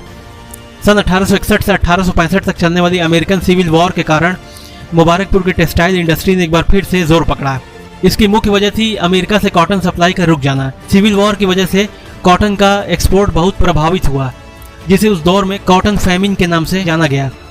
इस दौरान ब्रिटिश टेक्सटाइल मिल्स को अपनी ज़रूरतों के लिए ब्राज़ील, इंडिया और इजिप्ट जैसे कंट्रीज पर डिपेंड होना पड़ा। इंग्लैंड की टेक्सटाइल मिल्स को अपनी ज़रूरतों के लिए अल्टरनेटिव सोर्सेज की ज़रूरत पड़ी। इन डिमांड्स को देखते हुए मुबारकपुर, मऊ और कोपागंज जैसे बड़े कपड़ा उत्पादन केंद्रों से ब्रिटेन कपड़े भेजे गए, जिससे इन इलाकों के लोगों की आमदनी में काफ़ी इजाफा हुआ। मुबारकपुर के संगी, गाल्टा और दूसरे हैंडवूवन फैब्रिक्स की मांग इस वक्त काफ़ी बढ़ गई थी। सन 1866 और 1867 के आसपास मुबारकपुर में एक महत्वपूर्ण ऐतिहासिक घटना का जिक्र मिलता है। मुबारकपुर के इतिहासकार मोहम्मद अली हसन के मुताबिक यहाँ के हिंदू और मुसलमान दोनों कम्युनिटीज़ ने मिलकर राजा मुबारक शाह के मज़ार और जामा मस्जिद के कुछ हिस्सों की मरम्मत में योगदान दिया। हिंदू महाजन यानी व्यापारी राजा मुबारक शाह के प्रति श्रद्धा रखते थे और हर जुमेरात को उनके मज़ार पर दिया जलाते और मिठाई का प्रसाद चढ़ाते थे। लेकिन उस समय मज़ार के आसपास की दीवारें बहुत ख़राब कंडीशन में जा चुकी थीं, जिसमें कुत्ते और बिल्ली जाकर उन चढ़ाए हुए प्रसाद को ख़राब कर देते थे और दिए वगैरह बुझा देते थे। इन सब समस्याओं को देखते हुए महाजनों ने पूरी दीवार जो मज़ार के आसपास थी उनकी मरम्मत का काम शुरू किया। इसके अलावा हिंदू समुदाय के और भी लोगों में योगदान देने की अपील की। अली हसन के मुताबिक ये काम जो लगभग 6 महीने तक चलने का अनुमान था, सिर्फ 4 महीने में ही पूरा हो गया। इस मरम्मत के काम में दीवारों और फर्श के सुधार के अलावा एक वॉशरूम और कुएं के निर्माण का काम शामिल था। यहाँ थोड़ा राजा मुबारक शाह के भी बारे में बात करना ज़रूरी है कि ये कौन थे। राजा मुबारक शाह मुग़ल बादशाह हुमायूं के दौर में हुआ करते थे। इतिहासकार बताते हैं कि मुबारकपुर का नाम पहले कासिमाबाद हुआ करता था। इस पर एक मुस्लिम हुक्मरान औरत हुकूमत किया करती थी जिसका नाम कासिमा बीबी था। ये कौन सा खानदान था और इन्हें मुबारकपुर की हुक्मरानी कैसे मिली, इसके बारे में अभी फ़िलहाल कोई इतिहास उपलब्ध नहीं है। हो सकता है कि किसी पुराने संग्रहालय जैसे कलकत्ता की लाइब्रेरी वगैरह जैसी जगहों पर इनका इतिहास कहीं मौजूद हो। खैर, कासिमा बीबी के दौरे हुकूमत के दौरान इस इलाके पर आसपास के राजाओं और जागीरदारों के हमले होते रहते थे और तमसा नदी की वजह से ये इलाका अक्सर बाढ़ की भेंट भी चढ़ जाया करता था। राजाओं और जागीरदारों की तरफ से बार बार होने वाले हमलों से तंग आकर कासिमा बीबी ने कड़ा मानिकपुर के शेख राजा मुबारक अली शाह से मदद मांगी। मध्यकालीन दौर में कड़ा मानिकपुर एक सूबा हुआ करता था जो आज के उत्तर प्रदेश के कौशाम्बी और प्रतापगढ़ जिलों में बटा हुआ है। कड़ा कौशाम्बी जिले में आता है और मानकपुर प्रतापगढ़ जिले के अंतर्गत आता है। राजा मुबारक शाह तब इन्हीं इलाकों में निवास करते थे। कासिमा बीबी का संदेश पाकर राजा मुबारक अली शाह ने कासिमाबाद का रुख किया। कासिमाबाद पहुंचकर मुबारक शाह ने उन तमाम राजों और जागीरदारों को एक एक करके शिकस्त दी जो इन इलाकों में बार बार डिस्टर्बेंस की वजह बन रहे थे, और तमसा नदी की वजह से बार बार होने वाली बाढ़ से शहर को बचाने के लिए इसे फिर से नए सिरे से बसाया और इसका नाम कासिमाबाद से बदलकर अपने नाम पर मुबारकपुर रखा। और लंबे वक्त तक इसी इलाके में क़याम पजीर रहे और बाद में यहीं पर इनकी वफ़ात भी हुई। इसके बाद कासिमा बीबी का क्या हुआ, इनके ख़ानदान वगैरह के लोग आज कहाँ हैं, इसका कोई इतिहास फिलहाल मौजूद नहीं है। आजमगढ़ का सरकारी गैजेटियर जो अंग्रेज़ों ने सन 1909 में लिखा था, उसमें एक जगह दर्ज है कि मुबारकपुर के मौजूदा शेख ज़मींदार राजा मुबारक शाह के वंशज है। लेकिन मुबारकपुर के ही एक और स्कॉलर काजी अतहर मुबारकपुरी अपनी किताब में लिखते हैं कि आजमगढ़ के सरकारी गैजेटियर में लिखी वो बात जिसमें कहा गया है कि मुबारकपुर के शेख ज़मींदार राजा मुबारक शाह के वंशज हैं, ये सही नहीं है। ये दोनों ही अलग अलग ख़ानदान थे। लेकिन सन 1880 से 1888 के दरमियान मुबारकपुर का इतिहास लिखने वाले इतिहासकार मोहम्मद अली हसन की किताब को अंग्रेज़ी में ट्रांसलेट करने वाले इतिहासकार ज्ञानेंद्र पांडे बताते हैं कि तारीखी एतबार से ज़मींदार शहर के नेता थे, क्योंकि उनके पुरखों ने 18वीं सदी में इस जगह को फिर से आबाद किया था और बुनकरों, व्यापारियों तथा इसके अलावा दूसरे समूहों को यहाँ आकर आबाद होने के लिए प्रोत्साहित किया था। फिर ज्ञानेंद्र पांडे आगे United Provinces of Awadh and Agra सन 1911 का हवाला देते हुए बताते हैं कि मुबारकपुर के शुरुआती इतिहास के बारे में बहुत कम जानकारी है। कहा जाता है कि इसे पहले कासिमाबाद कहा जाता था, जो कि 18वीं सदी में फिर से मुबारकपुर के नाम से बसाए जाने से पहले तक यह खंडहर हो चुका था। मोहम्मद अली हसन अपनी किताब में बताते हैं कि मुबारकपुर में एक से बढ़कर एक अमीर हिंदू और मुसलमान रहा करते थे, लेकिन किसी का भी मकान 2 मंजिला नहीं हुआ करता था, क्योंकि राजा मुबारक शाह का फरमान था कि शहर में कोई भी मकान उनकी वफ़ात के बाद उनकी मज़ार से ऊंचा ना रहे, और अगर किसी ने इस फरमान की नाफरमानी की तो वो शख्स और उनकी जनरेशन का अंत हो जाएगा। आपको बता दें कि पहले मुबारकपुर के शेख ज़मींदारान भी मुबारकपुर से फासले पर स्थित दरियाबाद नाम की जगह पर रहा करते थे, जहाँ इनकी थोड़ी बहुत बाकियात अभी भी मौजूद है। लेकिन किन्हीं वजहों से इन ज़मींदारों ने इस जगह को छोड़कर अपनी ज़मींदारी में 2 नए गांव आबाद किए, जिनका नाम अमिलो और चकिया रखा, और वहां जाकर आबाद हो गए। चकिया और अमिलो को आबाद करने वाले ये 2 भाई थे, जिनका नाम शेख अहमद और शाह गरीब था। चकिया नाम की यह जगह पहले शेख अहमद की छावनी हुआ करती थी, जहाँ इनकी फौजी टुकड़ियाँ वगैरह रहा करती थीं। छावनी को किसी और जगह मुंतकिल करके इस जगह को चक शेख अहमद उर्फ चकिया के नाम से आबाद किया गया। इन्हीं दोनों गांव में बैठकर ये जमींदार मुबारकपुर जमींदारी का पूरा मैनेजमेंट संभालते थे। 1857 की विद्रोह के बाद आजमगढ़ और आसपास के इलाकों में ट्रांसपोर्टेशन का ढांचा तेजी से बदला। इलाहाबाद जौनपुर होते हुए आजमगढ़ से गोरखपुर जाने वाली पुरानी सड़कें पक्की की गईं। दोहरीगढ़ से मऊ और गाजीपुर तक की सड़कों को भी पक्का किया गया, जिससे बनारस और मऊ जैसे बिजनेस सेंटर सीधे आजमगढ़ से जुड़ गए। 19वीं सदी के आखिर तक मुबारकपुर स्टेट में रेलवे लाइनें भी बिछा दी गईं। इन रेलवे लाइनों ने आजमगढ़ को बंगाल तक कनेक्ट कर दिया। नई सड़कों और रेल मार्गों ने व्यापार की दिशा ही बदल दी। आजमगढ़ से बनने वाली चीनी अब दक्षिण और पश्चिम की ओर भेजी जाने लगी गई। वहीं नील का बिजनेस पूरब में बंगाल, बिहार और आसाम तक बढ़ा। इस दौर में कपड़ा उद्योग भी प्रभावित हुए बिना नहीं रहा। ब्रिटेन से आने वाले सस्ते मिल में बने कपड़ों ने लोकल बुनकरों को चुनौती दी, लेकिन मुबारकपुर का बुनाई उद्योग इस मुश्किल वक्त में भी टिका रहा। हालांकि बढ़ते कंपटीशन और कच्चे माल की बढ़ती कीमतों ने बुनकरों को महंगे रेशमी कपड़ों से हटाकर कपास के रुमाल और पगड़ियों की बुनाई की ओर मोड़ दिया। 19वीं सदी के अंत तक आजमगढ़ जिले से रिफाइंड शुगर, ऑयल सीड्स और मजदूरों का निर्यात यानी एक्सपोर्ट प्रमुख हो गया। ये मजदूर कॉलोनियल बागानों की ओर खासकर मॉरिशस और फिजी जैसे देशों में भेजे गए और वहीं से आने वाली कमाई से यहाँ का व्यापारी ढांचा चलता रहा। मुबारकपुर जो कभी उत्तर में नेपाल, महाराजगंज और पश्चिम में अवध के साथ तिजारत करता था, अब दक्षिण में बनारस और कलकत्ता जैसे बड़े बिजनेस सेंटर की तरफ का रुख कर लिया।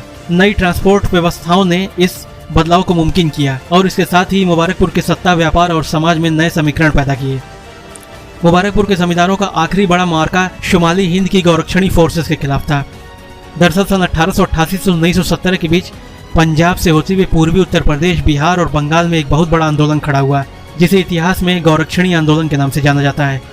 कहने को तो यह बिहार और पूर्वी उत्तर प्रदेश के देहातों से लाखों की तादाद में इकट्ठे की हुई भीड़ होती थी, पर इस भीड़ का मेन उद्देश्य बिहार, बंगाल और पूर्वी उत्तर प्रदेश में गाय वगैरह की कुर्बानी पर पूरी तरह से रोक लगाना था। इस भीड़ को हथियार, पैसा, रसद और हर तरह की मदद बिहार और पूर्वांचल के बड़े बड़े राजे, महाराजे और जमींदारों द्वारा दी जाती थी।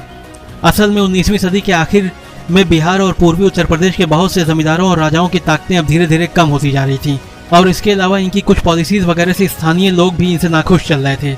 लिहाजा इस गौरक्षणी आंदोलन को इन जमींदारों और राजाओं ने अपनी कमजोर पड़ रही ताकत और रुतबे को फिर से पाने के लिए एक सुनहरा मौका समझा और बड़ी होशियारी से अपने खिलाफ उठ रही आवाज़ों को गौरक्षणी तहरीक के बैनर तले दूसरी ओर मोड़ दिया। इस गौरक्षणी तहरीक को सपोर्ट करने के पीछे इन तमाम राजाओं और जमींदारों का इंटरेस्ट ये भी था कभी जिन इलाकों पर इनका डोमिनेंस नहीं हो पाया था, शायद वो इस गौरक्षणी तहरीक की वजह से पॉसिबल हो जाए। इन गौरक्षणी आंदोलनकारी फोर्सेज ने तब बिहार और पूर्वी उत्तर प्रदेश के सैकड़ों हजारों गांवों, कस्बों और शहरों को तबाह कर डाला था। एक वक्त में इस गौरक्षणी तहरीक के अंडर 2 लाख की भीड़ चला करती थी। बिहार और पूर्वांचल में जमकर उत्पात मचाने के बाद सन 1893 में यह आंदोलन आजमगढ़ जिले में पहुंचा। आजमगढ़ में सन 1893 के बकरीद के मौके पर इस तहरीक ने किसी भी तरह की कुर्बानी न करने की चेतावनी दे रखी थी। मऊ जिला जो तब आजमगढ़ का पार्ट हुआ करता था, वहां पर गौरक्षकों ने जमकर उत्पात मचाया था। इसके अलावा सगड़ी तहसील में गौरक्षणियों ने बाइकाट वगैरह की मुहिम तेज कर रखी थी। आजमगढ़ शहर, जहानागंज और निज़ामाबाद वगैरह जैसी जगहें इनके उत्पात का शिकार बनी। निज़ामाबाद तहसील के अंतर्गत आने वाले इलाकों के लोगों से तो बाकायदा इकरारनामे भरवाए गए कि वो किसी भी किस्म के जानवर की कुर्बानी नहीं करेंगे, और अगर यदि ऐसा हुआ तो उनके खेत खलियान और मकानात वगैरह जला दिए जाएंगे। आजमगढ़, पूर्वांचल और बिहार में चल रही इन तमाम डिस्टर्बेंसेस के बरक्स मुबारकपुर जमींदारी अपने पूरे आबोताब के साथ हुकूमत कर रही थी और रोज़मर्रा के कामों में बिजी थी। लेकिन सन 1893 में एक ऐसी घटना घट जाती है जिससे मुबारकपुर के लोग भी गौरक्षणी आंदोलन के खिलाफ खड़े हो जाते हैं। हुआ कुछ यूँ कि मुबारकपुर की सीमाओं से बाहर आजमगढ़ किसी काम के सिलसिले में गए एक कसाई को गौरक्षणी आंदोलनकारियों ने धमका दिया। इस बात का पता जब मुबारकपुर के लोगों को चला तो वे गुस्से से तमतमा उठे। यहाँ के शेख जमींदारों ने मिलिशिया फोर्सेस को बिल्कुल अलर्ट रहने का हुक्म दे दिया। सन 1893 में पूरे आजमगढ़ में उत्पात और अराजकता मचाने के बाद भारी दलबल लेकर गौरक्षणी आंदोलनकारी फोर्सेज मुबारकपुर पर चढ़ाई करने के लिए बढ़ी।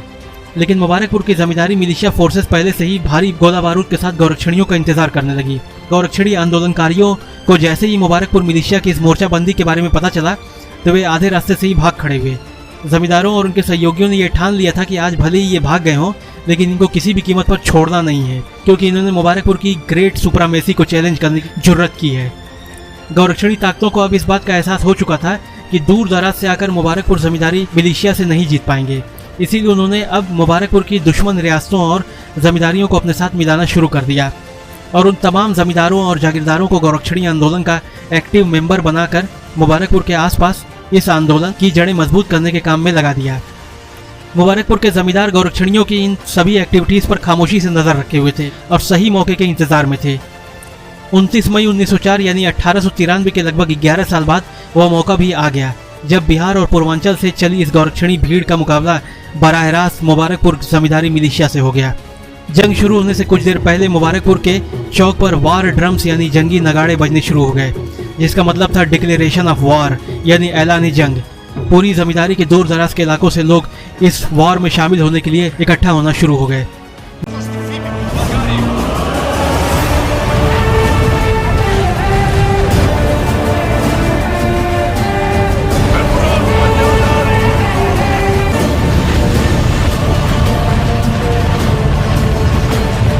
मुबारकपुर के उत्तरी छोर पर दोनों फोर्सेज आमने सामने हो गईं और कुछ ही घंटे चली इस घमासान लड़ाई में गौरक्षकों की बड़ी शिकस्त हो जाती है। इसमें उन्हें भारी कैजुअल्टी भी उठानी पड़ती है। इसके बाद मुबारकपुर जमींदारी मिलिशिया ने मुबारकपुर से आजमगढ़ शहर को जाने वाले 15 किलोमीटर के रास्ते को 8 किलोमीटर तक जलाकर राख कर दिया। जमींदारी मिलिशिया ने इस रास्ते को इसलिए जलाया ताकि आजमगढ़ से कोई दूसरी गौरक्षणी फोर्स आए तो उसे रास्ते में कहीं भी ठहरने के लिए जगह न मिल सके, क्योंकि आजमगढ़ शहर से मुबारकपुर के बीच की दूरी काफी कम थी। और दूसरा ये कि इस गौरक्षणी आंदोलन को सपोर्ट करने वाले तमाम राजे, महाराजों और जमींदारों को यह मैसेज देना था कि अगर मुबारकपुर की सत्ता को चुनौती दी तो फिर उसका अंजाम बहुत खतरनाक होगा।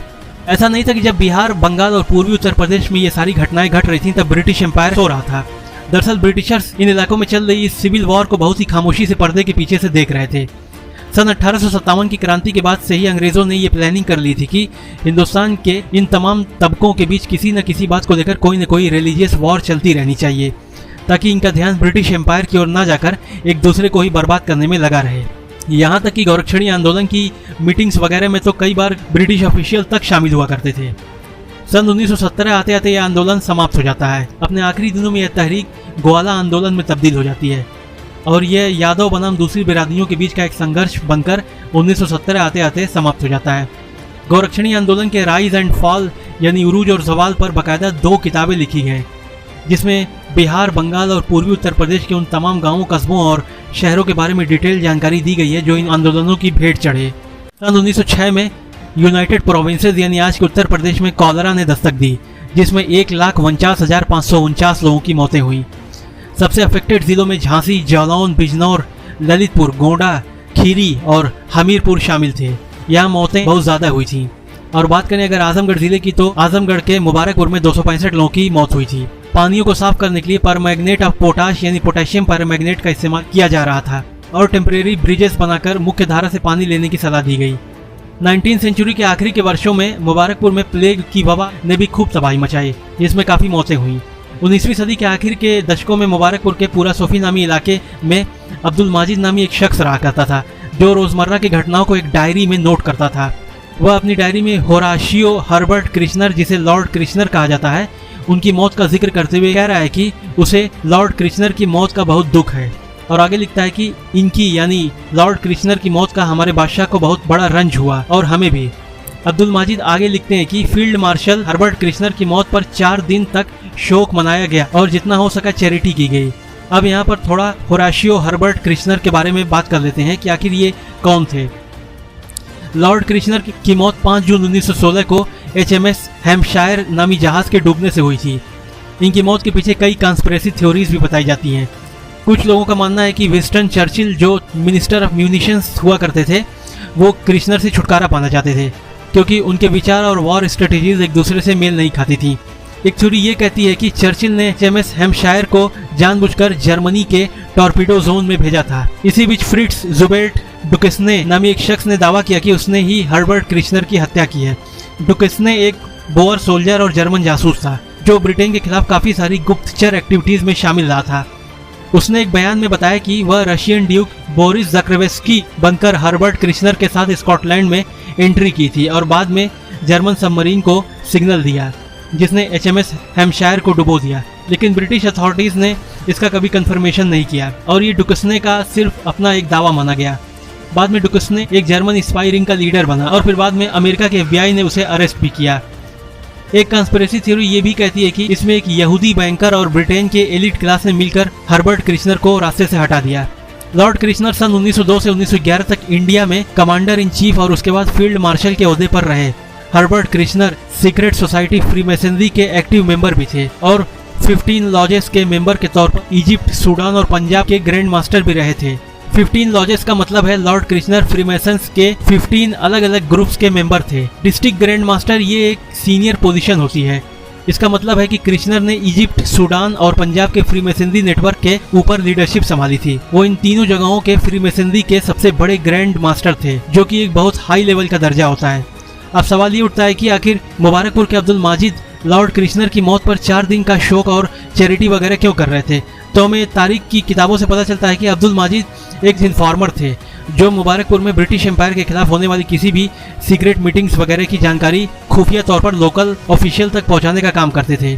इसीलिए लॉर्ड क्रिश्नर की मौत पर वो इतना अफसोस जाहिर कर रहे थे। असल में मुबारकपुर के शेख जमींदार जब से हुक्मरानी कर रहे थे, उन्होंने कभी भी ब्रिटिशर्स को मुंह नहीं लगाया।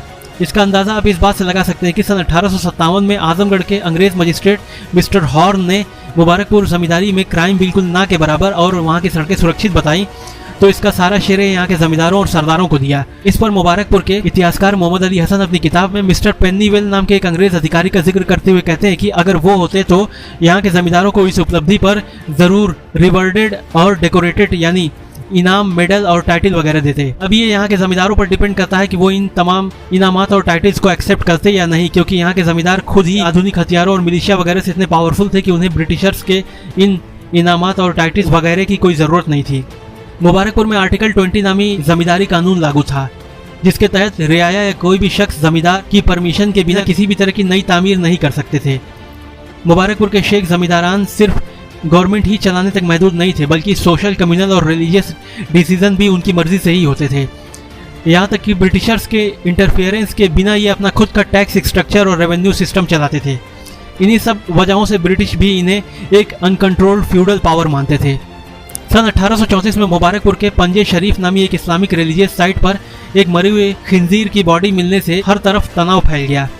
इस वाक़े की इन्वेस्टिगेशन करने के लिए ब्रिटिशर्स ने सुखलाल सिंह नामी एक बरकंदाज को भेजा। बरकंदाज ब्रिटिश इंडिया में ब्रिटिशर्स की ओर से आधिकारिक तौर पर अपॉइंटेड एक हथियारबंद सिपाही होता था, जो लॉ इन्फोर्समेंट, पेट्रोलिंग और सिक्योरिटी वगैरह के काम देखा करता था। ये बरकंदाज बंदूकों और तलवारों से लैस रहा करते थे और अक्सर इनके साथ लगभग आधा दर्जन और सिपाही भी रहा करते थे। सुखलाल सिंह नामी ये बरकंदाज मुबारकपुर की इस घटना की छानबीन कर रहा था कि अचानक एक रात कुछ नामालूम लोगों ने इसके ऊपर तलवारों से हमला करके इसे मौत के घाट उतार दिया। बरकंदाज के शरीर पर तलवारों से कई वार किए गए थे, जिसके निशान साफ नजर आ रहे थे। बरकंदाज को किन लोगों ने मारा इसका कभी खुलासा नहीं हो सका। यहाँ तक कि ब्रिटिशर्स भी इस मामले पर खामोशी ही अख्तियार किए रहे। ये सब उस जिले में हो रहा था जहाँ एक सरकारी पोस्टमैन की हत्या के इल्जाम में एक पठान को ब्रिटिशर्स फांसी पर लटका दिया था। तो बरकंदाज तो बहुत बड़ी चीज थी, लेकिन असल में मुबारकपुर के एक पावरफुल जमींदारी स्टेट होने की वजह से ब्रिटिशर्स यहाँ किसी भी तरह के डायरेक्ट इंटरवेंशन से बच रहे थे कि कहीं इसके बाद हालात बद से बदतर ना हो जाए। सन 1857 या उसके बाद के किसी साल का एक वाकया है कि जब मुबारकपुर में मुहर्रम सेलिब्रेट किया जा रहा था कि जिसमें अंग्रेजी फौज का एक हिंदू सिपाही भी शामिल था जो मुबारकपुर में अपनी बहन के घर आया था। वह मुहर्रम में मातम के दौरान अचानक से अपनी तलवार निकाल लेता है और खुद पर ही वार करके खुदकुशी कर लेता है। सिपाही के द्वारा अचानक से की गई इस कार्रवाई से वहां मौजूद लोगों में अफरा तफरी मच जाती है। खुदकुशी करने वाली सिपाही को तिलंगा के नाम से जाना जाता है। असल में तिलंगा उसका असली नाम नहीं था, बल्कि उसका असली नाम कुछ और था। तिलंगा उसे इसलिए कहा जाता था क्योंकि 1857 की क्रांति के दौरान ब्रिटिश फौज में अलग अलग इलाकों के फौजी नौकरी किया करते थे, जिन्हें उनकी लोकल पहचान के आधार पर अलग अलग नामों से जाना जाता था। तिलंगा लफ्ज आमतौर पर आंध्र प्रदेश और तेलंगाना के फौजियों के लिए इस्तेमाल होता था, लेकिन 1857 के विद्रोह के बाद ये लफ्ज पूर्वी उत्तर प्रदेश और बिहार के फौजियों के लिए भी इस्तेमाल होने लगा। तो इसी वजह से मुबारकपुर में मातम के दौरान मरने वाले इस सिपाही को लोग तिलंगा कहा करते थे। खुदकुशी करने वाली सिपाही का आजमगढ़ में पोस्टमार्टम होने के बाद मुबारकपुर के कदम रसूल नामी उसी स्थान पर दफना दिया जाता है जहां उसकी मौत हुई थी। मुबारकपुर के शेख जमींदारान अपने वक्तों के सबसे पढ़े लिखे और इंटेलिजेंट लोगों में शुमार होते थे। आज भी लोग इनकी मिसालें देते हैं कि तालीम शुरू से ही इन खानदानों की निजी जागीर रही है, जिसे उन्होंने पीढ़ी दर पीढ़ी आगे बढ़ाने का काम किया।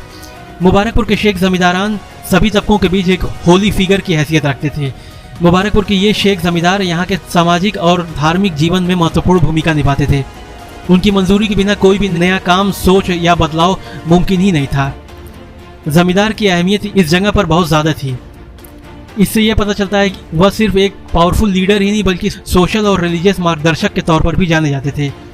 मुबारकपुर के शेख जमींदार सिर्फ जमींदार ही नहीं बल्कि फ्यूडल सुपीरियर थे, क्योंकि मुबारकपुर एक फ्यूडल सुपीरियर स्टेट थी। इसका गवर्नेंस सिस्टम इंग्लैंड, फ्रांस और स्कॉटलैंड के फ्यूडल किंग्स के जैसा था, जिनके नीचे कई दूसरे जमींदार, जागीरदार और नोबल्स होते थे।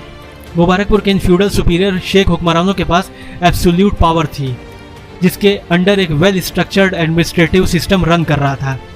मुबारकपुर का हुकूमती निज़ाम एक यूरोपियन स्टाइल फ्यूडल मोनार्की की तरह चला करता था, जिसमें एब्सोल्यूट पावर फ्यूडल सुपीरियर के ही हाथों में होती थी और वही यहाँ का सुप्रीम अथॉरिटी समझा जाता था। मुबारकपुर के शेख जमींदारान को मुकामी लोग सम्मानपूर्वक मियाँ कहकर पुकारते थे, जो उनके उच्च सामाजिक रुतबे को दिखाता है। मुबारकपुर जमींदारी का ही एक हिस्टोरिकल गांव है जिसे बिहरोजपुर नाम से जाना जाता है। उसे आज से 700 साल पहले दिल्ली सल्तनत के सुल्तान फिरोज शाह तुगलक के बेटे शहजादा नासिर खान उर्फ मलिक बिहरोज उर्फ बिहरोज सुल्तानी ने आबाद किया था। मुबारकपुर के जमींदारी गवर्नमेंट के अंडर काम करने वाले बहुत से ऐसे इंपॉर्टेंट ओहदे थे जो जमींदारी के लिए पूरी ईमानदारी से अपनी सेवाएं प्रदान करते थे। इसमें जिलेदार नामी भी एक पोस्ट होती थी। जिलेदार उन्हें कहा जाता था जो बड़ी जमींदारी हुकूमतों में बड़े बड़े भूभागों के अधिकारी होते थे। उन्हें जमींदारी के दूर दराज के इलाकों से लगान वगैरह वसूलने के काम सौंपे जाते थे तथा ये जमींदार को डायरेक्ट जवाबदेह होते थे। इन पोस्टों के लिए मजबूत कदकाठी के यादव और ठाकुर समाज के लोगों को अपॉइंट किया जाता था। एक और महत्वपूर्ण ओहदा दीवान का होता था। यह कायस्थ समाज के पढ़े लिखे लोग होते थे जो जमींदारी के पैसों और ज़मीनों का हिसाब किताब रखते थे और देखते थे कि टैक्स की वसूली सही से की गई है या नहीं, खजाने भरे हैं या नहीं, और हमेशा इसी कोशिश में रहते थे हुकूमत के माली मामले ठीक से चलते रहें। सीधे लफ्जों में कहें तो दीवान जमींदार या दूसरे किसी भी शासक का सबसे बड़ा मैनेजर होता था। इसके अलावा यादव समाज के लोग जमींदारों के मकामी लठैत और पर्सनल गार्ड के तौर पर अपने सर्विसेज देते थे। 19वीं सदी के मुबारकपुर में पोस्ट ऑफिस और टेलीग्राफ सर्विसेज जैसी सुविधाएं भी चालू थीं, जो मुबारकपुर को आसपास के बड़े शहरों से जोड़ती थीं। इन सर्विसेज का इस्तेमाल जमींदारों के प्रशासन, बिजनेस एक्टिविटीज और सुरक्षा से जुड़ी जानकारियों की तेजी से आदान प्रदान के लिए किया जाता था। मुबारकपुर के शेख जमींदार हुक्मरान रौतारा नामी कम्युनिटी के मेंबर हैं। इस कम्युनिटी में बहुत सी आलाजात नस्लों का शुमार होता है, मसलन अरब, तुर्क, अफगानिस्तान के पठान, ईरानी, टर्को मंगोल्स और वो ब्राह्मण और राजपूत जमींदार जिन्होंने किसी ज़माने में अपनी मर्जी से इस्लाम मजहब अपना लिया था। एक जैसा कल्चर और तहजीब होने की वजह से इनकी शादियाँ और रिश्तेदारियाँ वगैरह आपस में ही हुआ करती हैं। मुबारकपुर का इतना शानदार इतिहास होने के बाद भी दुनिया आज तक इसके बारे में पता क्यों नहीं चल सका, इसके भी कई रीजंस थे। एक तो यहाँ के जमींदारान अंग्रेजों के असर और इन्फ्लुएंस से हमेशा बाहर रहे और अंग्रेजों के मोहताज न रहकर खुद की हजारों पर मुश्तमिल प्राइवेट मिलिशिया सहित 1700 बंदूकों को अपना पूरा जत्था तैयार कर रखा था, जिसकी वजह से कोई भी ताकत इनसे सीधे टकराव मोल लेने से बचती थी। दूसरी वजह थी इनका सेमेटिक नस्ल से होना, क्योंकि ये वही नस्लें हैं जिनका सिलसिला एशिया की उन कदीम सिविलाइजेशन से जाकर मिलता है जिनकी ज़मानों तक दुनिया में तूती बोलती रही। मसलन ये जमींदार हुक्मरान यमन, ओमान और आज के सऊदी अरब के कुछ हिस्सों सहित पूर्वी अफ्रीका पर 1200 BC से 275 AD यानी लगभग 1500 सालों तक बादशाहत करने वाले किंगडम ऑफ शेबा के बादशाहों के ओरिजिनल वंशजों में से हैं। और तीसरा ये कि मारिब का वो अजीम डैम यमन में आए सैलाब के बाद जब तबाह हो गया, तब किंगडम ऑफ शेबा की बादशाहत लगभग 1500 साल तक बादशाहत करने के बाद जवाल पजीर हो जाती है, जिसकी वजह से ये लोग आज के मदीना में आकर आबाद हो जाते हैं, जिन्हें आगे चलकर अंसार का लक़ब दिया जाता है, जिसका मतलब होता है मददगार और जंगों में विक्ट्री दिलाने वाला। फर्स्ट इस्लामिक खिलाफत रशीदुन खिलाफत कायम करवाने में इन अंसारों का काफ़ी अहम रोल था। उस दौर में रशीदुन खिलाफत की सबसे इम्पॉर्टेंट फाइटिंग फोर्स यही अंसार हुआ करते थे। उस जमाने में दुनिया में दो बड़े सुपर पावर्स हुआ करते थे, एक तो रोमन एम्पायर जिसे बाइजेंटाइन एम्पायर कहा जाता था और दूसरा फारस का ससानिद एम्पायर। इन दोनों एम्पायर्स ने सैकड़ों सालों तक मिडिल ईस्ट और नॉर्थ अफ्रीका के देशों की आपस में बंदरमाट मचा रखी थी। इन दोनों एम्पायर्स के खात्मे में रशीदुन खिलाफत की ओर से इन अंसारों ने काफ़ी इंपॉर्टेंट रोल अदा किया था। यहाँ तक कि 3 कॉन्टिनेंट्स तक फैली रोमन बाइजेंटाइन एम्पायर घटते घटते सिर्फ कॉन्स्टेंटिनोपल यानी आज के इस्तांबुल तक सिमट कर रह गई थी। रशीदुन खिलाफत के बाद अरबों ने दो और बड़ी खिलाफतें कायम करी, उमैयद खिलाफत और अब्बासी खिलाफत। ये खिलाफतें 3 कॉन्टिनेंट्स यानी एशिया, अफ्रीका और यूरोप तक फैली हुई थी, जिसमें रशीदुन खिलाफत का कुल ज़मीनी रकबा 64 लाख स्क्वायर किलोमीटर था। उमैयद खिलाफत का कुल ज़मीनी रकबा 1 करोड़ 30 लाख स्क्वायर किलोमीटर था और अब्बासी खिलाफत का कुल ज़मीनी रकबा 1 करोड़ 10 लाख स्क्वायर किलोमीटर तक फैला हुआ था। अरबों की ये तीनों खिलाफत सन 632 से 1258 ईस्वी तक और फिर सन 1261 से 1517 ईस्वी तक कुल 882 सालों तक लगातार मदीना, दमिश्क, बगदाद और मिस्र से चलती रहीं। ये तमाम अरब खिलाफतें दुनिया की इकलौती सुपर पावर के तौर पर सैकड़ों सालों तक इसी तरह से रन करती रहीं और फिर इसके बाद खिलाफत की बागडोर उस्मानी तुर्कों के हाथ में दे दी जाती है।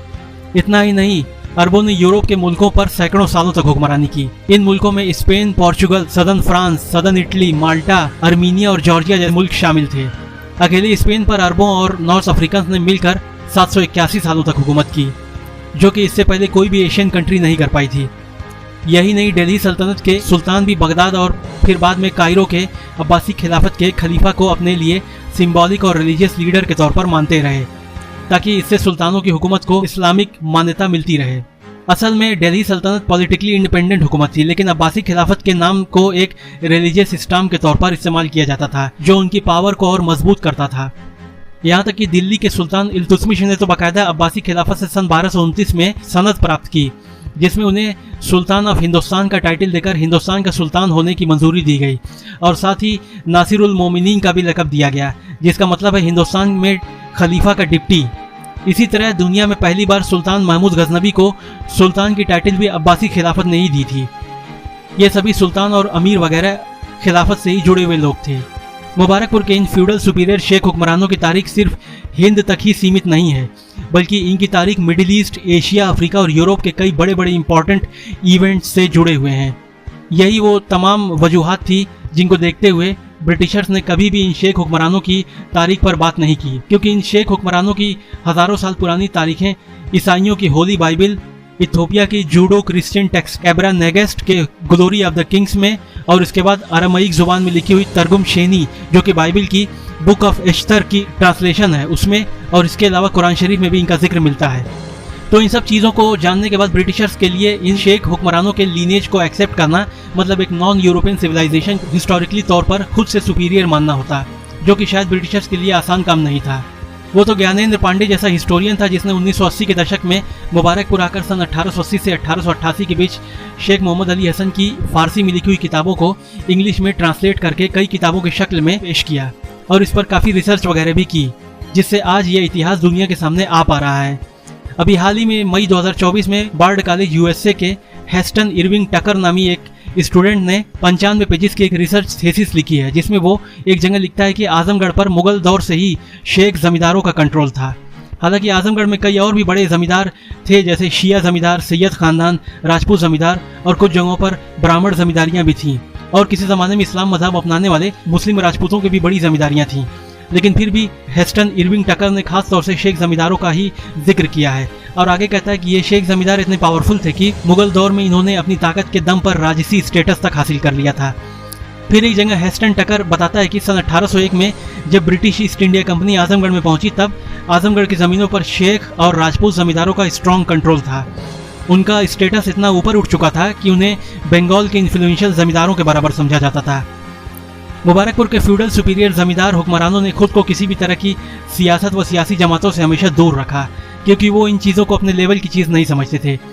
बिल्कुल ऐसा ही उड़ीसा के तिगरिया स्टेट के राजा ब्रिजराज क्षत्रिय बीरबर चंपूपति सिंह महापात्र ने भी किया था कि जब एक पॉलिटिकल पार्टी ने उन्हें अपने टिकट पर इलेक्शन लड़ने को कहा, तो उन्होंने यह कहते हुए साफ मना कर दिया कि एक राजा को यह शोभा नहीं देता कि वो लोगों से वोट की भीख मांगे। मुबारकपुर के शेख जमींदारों ने इन सब चीज़ों के बजाय अपना पूरा फोकस हायर एजुकेशन और रिसर्चेस पर दिया और बड़े पैमाने पर इंजीनियर डॉक्टर बनकर दुनिया भर के मुल्कों में, खासकर अमेरिका, कनाडा, ऑस्ट्रेलिया और यूरोप के मुल्कों में अपने टैलेंट का इस्तेमाल किया और यूएनओ और वर्ल्ड बैंक जैसे बड़े इदारों में ऊंचे ऊंचे ओहदे हासिल किए। यहाँ तक कि पाकिस्तान में 2 टर्म फाइनेंस मिनिस्टर रह चुके मोहम्मद शोएब भी इन्हीं शेख जमींदारों के डायरेक्ट वंशजों में से थे। मोहम्मद शोएब एक प्रोफेशनल इकोनॉमिस्ट थे जो वर्ल्ड बैंक में काफ़ी सीनियर ओहदे पर थे। पाकिस्तान में उस वक्त जनरल अयूब खान ने जब अपनी गवर्नमेंट के लिए टेक्नोक्रेट्स और एक्सपर्ट्स चुनना शुरू किया, तब उन्होंने मोहम्मद शोएब को उनके इकोनॉमिक नॉलेज और ग्लोबल कनेक्शन की वजह से फाइनेंस मिनिस्टर की पोस्ट ऑफर की। इसके बाद अगला नाम आता है काजी अतार मुबारकपुरी का, जो कि एक इस्लामिक स्कॉलर, ऑथर और हिस्टोरियन गुजरे हैं। वो भी मुबारकपुर के ही बाशिंदे थे। इनके फोरफादर्स मुबारकपुर में काजी यानी डिप्टी जज का ओहदा संभाल रहे थे। सन 1986 में पाकिस्तान के सिंध के चीफ मिनिस्टर के अंडर एक इवेंट हुआ जिसमें काजी अतार मुबारकपुरी की किताबों को लॉन्च किया गया और पाकिस्तान ने उनकी अचीवमेंट के लिए उन्हें मोहसिन सिंध की टाइटल से नवाजा। काजी अतार मुबारकपुरी ने पाकिस्तान में कई प्रोग्राम्स अटेंड किए और उन्हें काफ़ी तोहफे वगैरह भी दिए गए। भारत में भी उनके अचीवमेंट्स के लिए उन्हें सम्मान दिया गया।